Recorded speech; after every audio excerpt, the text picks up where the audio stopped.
Citizens. இன்றிலிருந்து நீங்களும் எங்கள் குடும்பத்தில் ஒருவர்.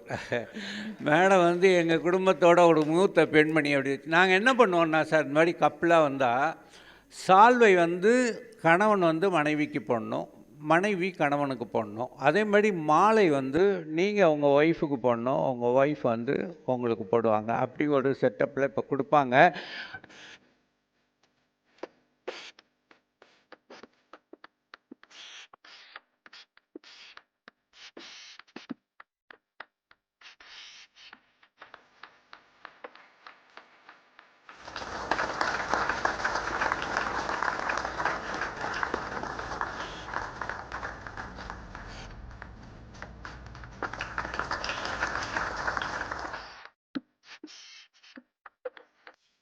விஜய் சார், உங்களுக்கான பரிசு இப்போ நீங்கள் பேசணும் என்று வரவேற்று ஒவ்வொரு விஜய் அவர்கள்.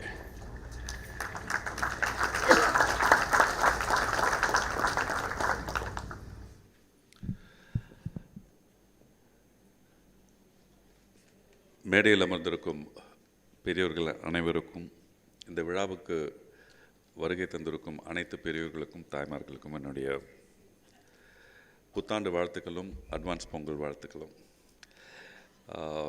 நான் நிஜமாகவே இந்த ஹியூமர் கிளப் சேகர் சார் சொன்ன மாதிரி கிங் குவீன் ஜாக் ரொம்ப வருஷத்துக்கு முன்னாடி நாங்கள் ஒர்க் பண்ணோம். அப்போத்துலேருந்தே அவர் கூப்பிட்டுட்டு இருக்காரு. எனக்கு ஒரு சின்ன பயம் இந்த கிளப்பில் வந்து பேசுகிறதுக்கு. ஏன்னா எல்லாமே வந்து you know as he told, I mean I can see only the people who have seen life. எல்லாத்தையும் பார்த்துட்டு ஒரு 55-60 வயசில் இருக்கவங்ககிட்ட நான் வந்து என்ன பேசுறது சார், நான் வரலன்னு ஏதோ ஒரு நொண்டி சாக்கு சொல்லிவிட்டு அவாய்ட் பண்ணிகிட்டு இருந்தேன். இதில் கூட அந்த மாதிரி தான் மாட்டிக்கிட்டேன் நான். அது எப்படின்னா, இந்த நம்ம இந்த தம்பதியினர் ஒரு மனைவிக்கு மரியாதைன்னு ஒரு ப்ரோக்ராம் ஒன்று இருக்குது சார், நீங்கள் வாங்க அப்படின்னாங்க. சரி, கூட எப்போவுமே நம்ம கொஞ்சம் வீக்காக இருக்கும்போது ஒய்ஃப் இருந்தால் கொஞ்சம் நம்மளுக்கு ஒரு பலம் வரும்ல, ஒரு தெம்பு வரும். அதனால் அதுக்கு வந்துட்டு அதுக்கப்புறம் அது வந்து இல்லை சார், அது we are postponing it by couple of months or something like that, நான் வரேன் அப்படின்னு சொல்லிட்டு சொல்லியிருந்ததுக்கப்புறம் இது சொல்கிறாரு. சரி, வார்த்தையை கொடுத்துட்டோம், வந்து தானே ஆகணும்.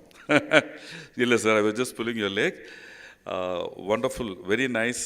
எனக்கு வந்து எனக்கு என்ன பேசுறதுன்னு தெரியல. மனைவி பேர் ராஜேஸ்வரி தானேன்னு கேட்டார். இப்போதைக்கு ராஜேஸ்வரி தான். இல்லை நான் வேறு அர்த்தத்தில் சொல்லுங்க. இல்லை, நிறைய பேர் கேட்பாங்க, நீங்களும் உங்கள் ஒய்ஃபை எப்படி இவ்வளோ சந்தோஷமாக எப்போ பாரு பேசிகிட்டே இருங்க, ஜோடியாக சுற்றுறீங்க, நீங்கள் அவங்கள கொஞ்சறீங்க, அவங்க உங்களை கொஞ்சறாங்கன்னு. ஒன்றுமே இல்லைங்க, சிம்பிள். மாதத்துக்கு எனக்கு 2 ஒய்ஃபுங்க.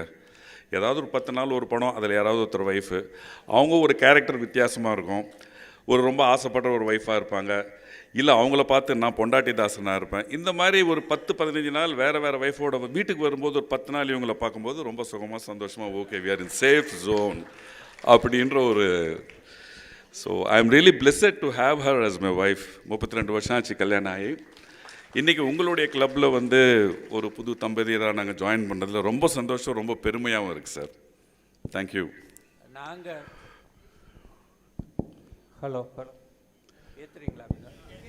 இல்லை, நாங்கள் மனைவிக்கு மரியாதை பண்ணும்போது ஒரு 50 ஜோடிக்கு வச்சு பண்ணோம். அது வந்து நிஜமாகவே ரொம்ப மகிழ்ச்சியான ஒரு நிகழ்ச்சி. அதில் முதல்ல பேர் கொடுத்தவர் வந்து வாலண்டியராக அதுலேருந்து விளக்கின்றார் உண்மையிலேயே. அப்புறம் நாங்கள் கெஞ்சினோம், நீங்கள் முதல்ல பேர் அதுக்கு வந்து கண்டிஷன் என்ன, 35 வருஷம் தாம்பத்தியம் இருக்கணும். நான் நேற்று கல்யாணம் பண்ணிட்டு இன்றைக்கி வந்து ஒய்ஃபோட இதெல்லாம் பேசக்கூடாது அப்படிலாம் வச்சுருந்தோம். ரொம்ப நல்லா இருந்தது இங்கே. அதில் அவரை கேட்டோம், முதல்ல பேர் கொடுத்தீங்க, இப்போ நாங்கள் ரொம்ப 50 பேர் வந்துட்டாங்க, ரொம்ப சந்தோஷம், ரொம்ப கிராண்டாக பண்ணோம் சார், கல்யாணம் மாதிரி பண்ணோம், ஏன் நீங்கள் வரமாட்டேங்கிறீங்க அப்படின்னோன்னா அவர் சொன்னார், நீங்கள் வெளியில் யார்ட்டையும் சொல்லக்கூடாது, நமக்குள்ளே இருக்கட்டும். அது என் மனைவிக்கு முன்னாடி எனக்கு பேசுறதுக்கு வராது, பேச்சு வராது, அதை அங்கே போய் நம்ம டெஸ்ட் பண்ண வேண்டாம். அப்போ இந்த 35 வருஷமும் நீங்கள் அப்படி தான் இருந்தீங்களான்னு, அப்படி தான் இருக்கணும் அப்படின்ட்டு அவரே ஒரு சொல்யூஷன் கொடுத்துட்டு போயிட்டார்.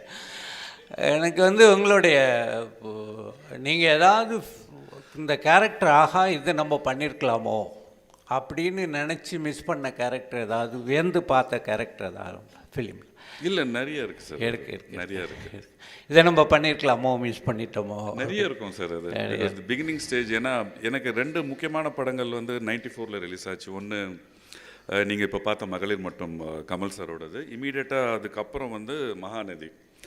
ஒருவேளை இதில் இருந்த நான் ஹேங் ஓவரில் வந்து இருந்ததால் மகாநதியிலையும் ஒரு குடிகார ரிக்ஷாக்காரனா என்ன கமல் சார் போட்டாரோ என்னவோ தெரியல. பட் இந்த படம் ஒரு ரொம்ப சுவையான சம்பவம். இது மகளிர் மட்டும் பண்ணும்பொழுது ராஜ்கமல் ஆஃபீஸ்க்கு கமல் சார் கூப்பிட்டு he knows that I am ஜிம்னாஸ்ட்னு.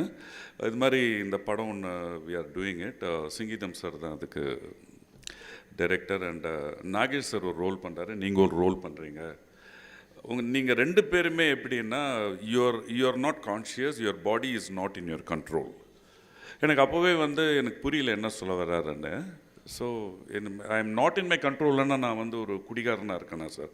S, 24 மணி நேரம் குடி குடிச்சு இது வரைக்கும் குடி குடிச்சிட்டு நீங்கள் என்ன பண்ணுறீங்கன்னு உங்களுக்கே தெரியாது. Nagesh sir is a dead body. So he also doesn't have a control over his body. So இது ரெண்டும் வந்து நீங்கள் வந்து ஒரு important portion of the film. Vikram Dharma master தான் ஸ்டன் மாஸ்டர்.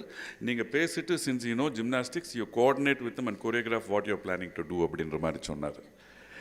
ஸோ அப்படி நடந்தது தான் இந்த படம். இதை முடிச்சுட்டு ப்ராபப்ளி அதோட ஹேங் ஓவராக என்னன்னு தெரியல, மகாநதியில் வந்து நான் அந்த ரிக்ஷாக்காரனாக வருவேன் பாப்புன்னு. அதில் ஒரு சீன் மாத்திரம் சொல்லிட்டு இதை முடிச்சிடுறேன்.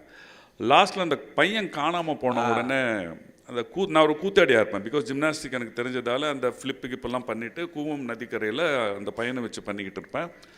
அப்போ கமல் சார் அங்கே போகும்பொழுது பார்த்துருவார், கிட்ட வருவார். கிட்ட வந்தவுடனே ஏதோ பேசி நாங்கள் இருக்கிற ஒரு இடத்துக்கு கூப்பிட்டு போவோம். அங்கே எல்லாருமே நாங்கள் இந்த கூத்தாடிங்கள்லாம் ஒன்றா உட்காந்துட்டு சாப்பிட்றது மற்ற விஷயங்கள்லாம் பண்ணும்பொழுது பூர்ணம் விஸ்வநாதன் சார் அவரும் கூட வருவார். அவர் சுகன்யாவுடைய அப்பாவா பண்ணார் இல்லை, அதில் அவரும் வருவார், மாமனார், கமல் சார் மாமனார். 2 பேர் வந்து பேசும்பொழுது தட்டில் நாங்கள் சாப்பிட்டுட்டு இருப்போம். சாப்பாடெல்லாம் கமல் சார் சாப்பிட்ருவார். பூர்ணம் விஸ்வநாதன் சார் பார்த்துட்டு ஐயே என்ன இது அப்படின்னு சொல்லிட்டு ஏதோ ஒன்று சொல்வார்.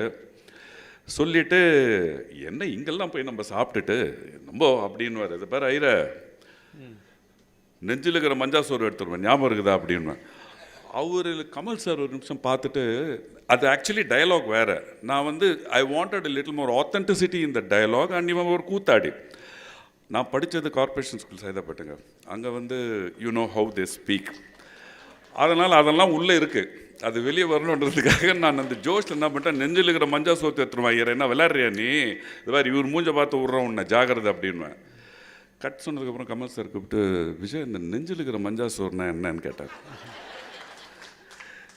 சார் அது தெரியல சார், நாங்கள் ஸ்கூல் படிக்கும்போது பசங்க 2 பேர் சண்டை போடும்போது பேசிப்போம். அதுக்கப்புறம் அசிஸ்டன்ட் டைரக்டர் வந்து சொன்னார், அந்த நெஞ்சில் இருக்கிற மஞ்சா சோறு அப்படின்னா அந்த அடிக்கிற அடியில் உள்ளே இருக்கிற பித்தம்லாம் வெளியே எடுத்துருவேன் அப்படின்னு. So that was one very interesting incident. And நான் கமல் சார்கிட்டையும் கேட்டிருக்கேன், சார் உங்களோட கம்பெனியில் 3 படம் பண்ணியிருக்கேன், 3த்துலேயுமே குடிகாரன் ரோலை கொடுத்து கடைசியில் என்ன ரிக்ஷாக்காரன், குடிகாரன், மேஸ்திரி இந்த லெவல்லையே ஆக்கி விட்டாங்க. ரொம்ப நன்றி. உங்களோட இப்போ லாஸ்ட்டாக ஒரு கேள்வி. நான் என்ன ஐ வாஸ் வேர்ட் என்னன்னா, நீங்கள் சத்யராஜ், நாசர், நிழல்கள் ரவி இவங்கெல்லாம் ஒரு ஒரு ஒரு set of friends. Sathyaraj sir senior, நாசரும் senior, Raghuvaran senior. But more or less ஒரு 4-5 இயர்ஸ் கேப்பில் சத்யராஜ் சார் சீனியராக இருந்தார். நாசர் வந்து எனக்கு இன்ஸ்டியூட்டில் படித்தவன். Raghuvaran was my classmate. Thank you. இப்போது நாங்கள் என்ன பண்ணுவோம் அப்படின்னா, இந்த மாதிரி உங்களை மாதிரி செலிப்ரிட்டியை கூப்பிடும்போது ஒரு 400-500 பேரை வச்சுட்டு ஒரு அஷ்யூரன்ஸ் ஒன்று வாங்கிப்போம். இப்போ அந்த அஷ்யூரன்ஸ் வாங்கிக்க போகிறோம். என்னென்னா, this is our crowd sir. Mostly பார்த்தீங்கன்னா சீனியர் சிட்டிசன். இப்போது பொதுவாக யங்ஸ்டர்ஸ் எங்கேயுமே வரமாட்டாங்க. இப்போ நான் சமீபத்தில் ஒரு பட்டிமன்றம் எம்ஓபியில் நான் நடுவராக இருந்து பண்ணினேன். கேர்ள்ஸ் எல்லாம் பண்ணாங்க. அப்போ அவங்களுடைய இடம் வந்து ஒன்று மால் இருக்குது, ஃபிலிம் தியேட்டர் இருக்குது, அண்ட் ஹோட்டல் இருக்குது, அவ்வளோதான். அதை தவிர வேறு எங்கேயும் அவங்க வருது. இங்கெல்லாம் பார்த்திங்கன்னா அது ப்ரேயர் பழத்தினால அந்த சின்ன பொண்ணு வந்தது, இல்லாட்டி வந்திருக்காது. ஆமாம். என்ன ஒரு தடவை ஒருத்தர் கேட்டார் சார், பாண்டிச்சேரியில் இன்ட்ரடியூஸ் பண்ணுறாரு சேகரன் தெரியுமா அவங்களுக்கு, அவர் பெரிய ரிட்டையரி அசோசியேஷன் நடத்துகிறாருன்னு சொல்லிட்டு போயிட்டார் சார். அவர் ஹியூமர் கிளப்பெல்லாம் மறந்து போயிட்டார். இப்போ நான் எதுக்கு வரேன் அப்படின்னா, நீங்கள் நாசர், நிழல்கள் ரவி, சத்யராஜ் அந்த மாதிரி இந்த ஃப்ரெண்ட்ஸு டீமில் இப்படி ஒரு கலந்துரையாடல் மாதிரி நீங்கள் எங்களுக்கு வரணும். உங்களுடைய இதெல்லாம் ஷேர் பண்ணினீங்கன்னா எனக்கு ரொம்ப சந்தோஷமாக இருக்கும். எங்களுக்கு ஒரு ப்ரோக்ராம் கிடைச்ச மாதிரி இருக்கும், உங்களுக்கு ஒரு நல்ல ஆடியன்ஸ் கிடைக்கும். நீங்கள் வந்து ஐ திங்க் இந்த மாதிரி ஒரு நல்ல ஒரு செட்டில் வந்து நீங்கள் பேசுனீங்கன்னா, நான் உண்மையிலேயே மனைவிக்கு மரியாதை பார்ட் 2 வரும்போது நான் நிச்சயமாக அதை உங்களுக்கு காம்பன்சேட் பண்ணுற மாதிரி இல்லை சார், அதுக்கு இன்னும் 3 வருஷம் இருக்குது சார். 35 கம்ப்ளீட் ஆகல, 33 நடக்குது இப்போ. அதனால் எங்கள் அழைப்பை ஏற்று இங்கே வந்ததுக்கு ரொம்ப ரொம்ப சந்தோஷம். I think you are also very happy with the really very இந்த புத்தாண்டு பொங்கலில் உங்களுக்கான எங்களுடைய வாழ்த்துக்களை சொல்லி நிறைய படங்கள், நிறைய புது கேரக்டர்ஸ்கள், நிறைய விருதுகள் எல்லாம் பெற்று இந்த மாதிரி இப்போ பேத்தி பிறந்த மாதிரி உங்களுக்கு பேரன் வாரிசும் வர வேண்டும். உங்கள் குடும்பம் பல்லாண்டு காலம் மகிழ்ச்சியாக வாழ எங்களுடைய வாழ்த்துக்களை தெரிவித்துக்கொண்டு ஓரிரு வார்த்தைகள் டாக்டர் ராஜ்குமார் அவர்கள். ராஜ்குமார், 1 செகண்ட் பிஃபோர் இது ரொம்ப நன்றி சார். இங்கே இந்த மாலை போட்டு எங்களுக்கு ஒரு 60ஆம் கல்யாணம் சதாபிஷேகம் தானே, அது நடந்த மாதிரியே ஒரு feel with all the elders with all your blessings. இல்லை சார், அது வீட்டிலே இருந்தால் ஞாபகம் இருக்கும். மாதத்துக்கு 2 ஷூட்டிங் போயிட்டு 2 பொண்டாட்டி வரும்போது கொஞ்சம் மறந்து போயிடுது. ஹியூமர் கிளப் வந்ததால் எனக்கு ஏதாவது ஒரு ஜோக் சொல்லணும்னு ஆசை. அது தெரில, உங்களுக்கு சிரிக்க முடிஞ்சால் சிரிங்க, இல்லைனா நல்லா இருக்காது. அது ப்ராக்டிக்கலாக நடந்த ஒரு விஷயம் சொல்கிறேன்.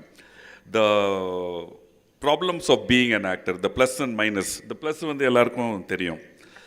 இதில் சில விஷயங்கள் வந்து நமக்கு வந்து என்ன நடக்குது, எப்போ நடக்க போகுது, யார் மூலமாக நடக்க போகுதுன்றதே தெரியாது சார் ஒரு நடிகனுக்கு. அவன் வீட்டை விட்டு வெளியே வந்தான்னா he should always have a smiling face. யார் எது கேட்டாலும் நம்ம சிரிச்சுக்கிட்டே பதில் சொன்னோம். கோபம் வரக்கூடாது இவனுக்கு, அவன் எது வேணாலும் கேட்பான். ஸோ அந்த மாதிரி சூழ்நிலையில் என்னுடைய குழந்தைகளை அண்ணா ஸ்விம்மிங் பூலில் நான் விட்டுட்டு அந்த வார் மெமோரியல் கிட்ட ஒரு வாக்கிங் போயிட்டு வருவேன் சார். அந்த ஹார்பர் கேட் ஒன்று இருக்குது தெரியுமா, வார் மெமோரியல் ஆப்போசிட். அங்கே டீ கடைலாம் இருக்கும். அந்த டீ கடையில் நான் வந்து ட்ராக் சூட் போட்டு டிஷர்ட் போட்டு இவங்களை விட்டுட்டு டீ சாப்பிட்லான்னு டீ சாப்பிட்டுட்டு இருக்கேன். கேப் போட்டிருக்கேன். மாஸ்க் இல்லை அப்போ, கொரோனா வர்றதுக்கு முன்னாடி. நான் சாப்பிட்டுட்டு இருக்கேன். சரி, யாராவது பார்த்தா என்ன சொல்ல போகிறாங்க, அந்த படத்தில் நல்லா நடிச்சிங்க, இந்த படத்தில் நல்லா நடிச்சிங்க, எது என்ன நடிச்சா ஏதோ ஒன்று கேட்பாங்க, சொல்லிட்டு போயிடலாம். காலையில் ஒரு 6:30 இருக்கும். அப்போது அந்த குப்பத்துலேருந்து ஒருத்தர் போகிறார். கூவத்தில் வந்து காலை கடனை கழிக்கிறதுக்கு கையில் ஒரு டப்பா எடுத்துகிட்டு போயிட்டு இருக்காரு. நான் அவரை பார்த்துட்டு டீ குடிச்சிட்டு முடிச்ச உடனே நம்ம கிளம்பி போயிடலாம். அவன் என்னை பார்த்துட்டான். அப்படி போனவன் திரும்பி வந்து, தலைவாசல் விஜய் தானே அப்படின்னு. நான் ஆமாண்ணா, ஏன்னா ரொம்ப நாள் ஆயிடுச்சு கார்பரேட் ஸ்கூலில் படித்த அந்த பாஷெல்லாம் பேசி. ஆமாம் அப்படின்னா, காதல் கோட்டை கவலைப்படாத சோகன், 1 வாட்டியா 2 வாட்டியா 32 வாட்டி பார்த்தேன் சார். சரிங்க, இது விதவிதமாக சோப் சிப் கண்ணாடி. ஆமாம், டீ முடியல சார் இன்னும். எனக்கா இவன் நைட் அடித்த சரக்குன்னு நினைக்கிறேன். அவனுக்கு அந்த ஒரு ஹேங் ஓவரில் பேசிகிட்டு இருக்கேன். இன்னும் யாராவது சேர்ந்துட்டாங்கன்னா என்ன ஒன்றும் நடக்காது, பட் எதுக்கு அது அப்படின்னு சொல்லிட்டு அவாய்ட் பண்ணுறதுக்காக நான் I'm trying to drink my tea fast. ஒரு 25 வாட்டி பார்த்துருப்பேன் சார். அந்த குதிரை வண்டியில் சூர்யாவும் முரளியும் வச்சுட்டு நீங்கள் ஓட்டுவீங்களா? ஆஹா, சரிங்க, ரொம்ப நன்றிங்கன்னு சொல்லிவிட்டு டீ குடிச்சிட்டு கிளம்புறேன். வரேங்க அப்படின்னேன். எங்கே அப்படியே போயிடுவீங்களா? எனக்கு என்னென்ன புரியல. 32 வாட்டி பார்த்தேன் சார். சரிங்க, honestly I never had anything in my mind. இது 22 வாட்டி பார்த்தேன். சரிங்க, இப்போ அதுக்கு என்ன பண்ண சொல்கிற அப்படின்னு கேட்கறதுக்கான தைரியமும் இல்லை என்கிட்ட. அது ஒரு டிக்கெட்டு ஒரு 10 ரூபான்னா கூட 320 ரூபா. இது வந்து ஒரு 22 வாட்டி பார்த்தப்பதுக்கு 200, ஒரு 50-100 கொடுத்துட்டு போங்களாம் அப்படின்னா.